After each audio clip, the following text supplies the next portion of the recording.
بسم اللہ الرحمن الرحیم۔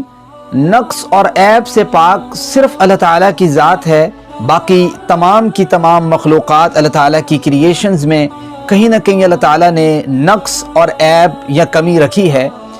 یہ بھی اس لیے رکھی ہے کہ کوئی بھی شخص، کوئی بھی چیز، کوئی بھی کریشن اس بات کا دعویٰ نہ کرے کہ اس کو کبھی زوال ہے ہی نہیں۔ اللہ ہی وہ ذات ہے جس کو کچھ زوال نہیں ہے، باقی ہر چیز زوال کا، کمی کا شکار ہو سکتی ہے۔ دیکھیں نبی کریم صلی اللہ علیہ وسلم نے اسی وجہ سے یہ بات فرمائی تھی، ان الشمس والقمر، سورج اور چاند جیسی عظیم چیزیں بھی، ان کو بھی اللہ نے کہیں نہ کہیں کچھ نہ کچھ زوال ضرور دیا ہے، اور وہ زوال کی ایک صورت یہ بھی ہے کہ اللہ تعالیٰ ان کو گرہن کر دیتا ہے۔ اور یہ گرہن ہونا نبی کریم صلی اللہ علیہ وسلم کا فرمان یہ بتاتا ہے کہ بعض لوگ یہ سمجھتے ہیں کہ شاید کسی کی موت کی غمی کی وجہ سے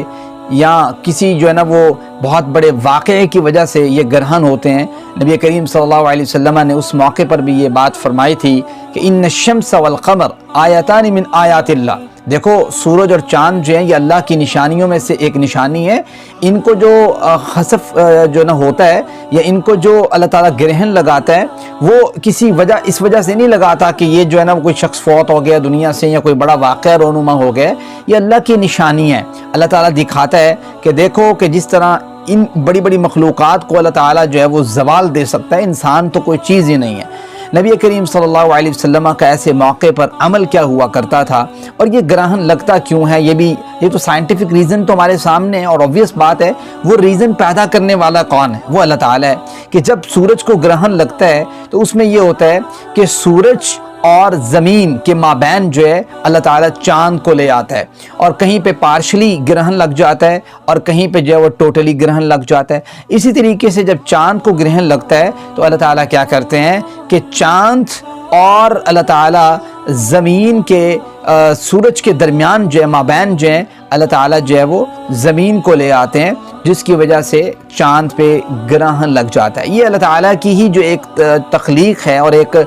حکم سے یہ کام ہو سکتا ہے۔ ہم یہ کہتے ہیں نا کہ یہ تو آٹومیٹکلی ہو رہا ہے، آٹومیٹکلی نہیں ہو رہا، اللہ تعالیٰ اس کو کر رہا ہے تو ہو رہا ہے۔ جب اللہ کا حکم ہوتا ہے تب ہوتا ہے، ادروائز نہیں ہوتا، یہ کنسیپٹ ہے۔ اور نبی کریم صلی اللہ علیہ وآلہ وسلم اس موقع پہ کیا کرتے تھے؟ جب ان آیات کو، ان نشانیوں کو دیکھتے تھے، اللہ تعالیٰ کی اس تخلیق کو دیکھتے تھے، اللہ تعالیٰ کے اس حکم کو دیکھتے تھے، تو اللہ کے رسول صلی اللہ علیہ وسلم اٹھ کھڑے ہوتے تھے۔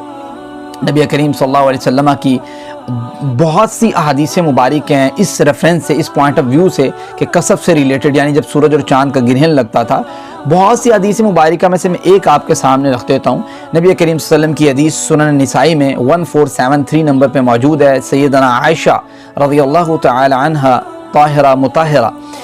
بیان کرتی ہیں کہ نبی کریم صلی اللہ علیہ وسلم جب سورج یا چاند کو گرہن لگتا تو کیا کرتے؟ نماز ادا کیا کرتے تھے، اور وہ نماز کی کنڈیشن اس طرح ہوتی تھی کہ 2 رکعت اللہ کے رسول ادا کرتے تھے، جہری قرات فرماتے تھے، اور اس میں تھوڑا سا تبدیلی یہ آتی تھی کہ اللہ کے رسول 4 رکوع 4 سجدے کرتے تھے، اور 4 رکوع 4 سجدے کا طریقہ یہ ہوا کرتا تھا نبی کریم صلی اللہ علیہ وسلم کا، کہ جناب عائشہ جو بیان کرتی ہیں کہ نبی کریم صلی اللہ علیہ وسلم پہلے قیام فرماتے، پھر رکوع کرتے، لمبا قیام فرماتے، پھر رکوع کرتے، پھر رکوع کر کے دوبارہ قیام فرماتے، تو دوسرا جو قیام ہوتا وہ تھوڑا سا کم ہوتا، ٹھیک ہے، پہلے قیام سے، پھر رکوع میں جاتے، پھر رکوع سے سر اٹھاتے، پھر کہتے سمع اللہ لمن حمدہ ربنا ولک الحمد والی دعا پڑھتے، پھر اللہ کے رسول سجدے میں جاتے، پھر اٹھتے، پھر اسی طریقے سے باقی نماز ادا کرتے۔ تو پہلی رکعت جس طریقے سے نبی کریم صلی اللہ علیہ وسلم ادا کرتے اس طریقے سے دوسری رکعت ادا کرتے۔ تو یہ اللہ کے رسول صلی اللہ علیہ وسلم کا طریقہ مبارک ہوتا تھا نماز پڑھنے کا۔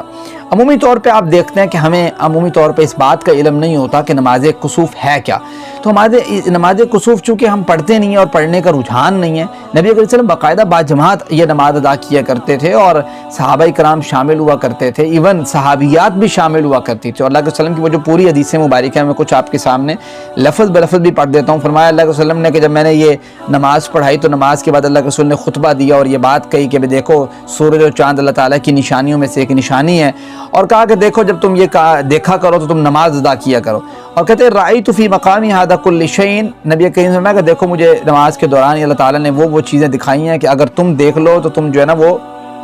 ہنسو بھی نہ۔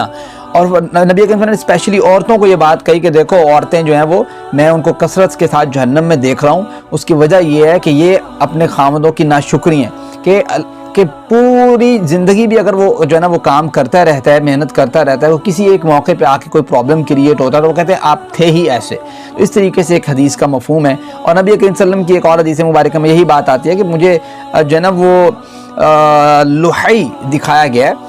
لوحی وہ شخص ہے کہ جس شخص نے کعبے کے اندر بت رکھے تھے اور میں نے جہنم میں دیکھا ہے. تو اس طریقے سے وہ دیگر احادیث مبارکہ آپ لوگ جو ہیں وہ خود بھی ریڈ کر سکتے ہیں کسب سے ریلیٹڈ. تو بتانے کا مقصود یہ ہے کہ اس موقع پر استغفار کرنا اور نماز ادا کرنا باجماعت یہ نبی کریم صلی اللہ علیہ وسلم کا اسوہ ہے، اور یہ اللہ تعالیٰ کی نشانیوں میں سے ایک نشانی ہے جو اس بات کو ہمیں آگہی فراہم کرتی ہے کہ بھائی یہ بات ذہن میں رکھیں کہ اللہ تعالیٰ نے کسی بھی چیز کو ہمیشگی نہیں بخشی، سوائے اللہ کی ذات ہمیشہ رہنے والی ہے، باقی ہر چیز میں زوال آنے والا ہے. مالک سے دعا یہ اللہ تعالیٰ ہمیں جو سنتیں ہم نہیں اپناتے اللہ تعالیٰ وہ سنتیں بھی اپنانے کی توفیق عطا فرمائے.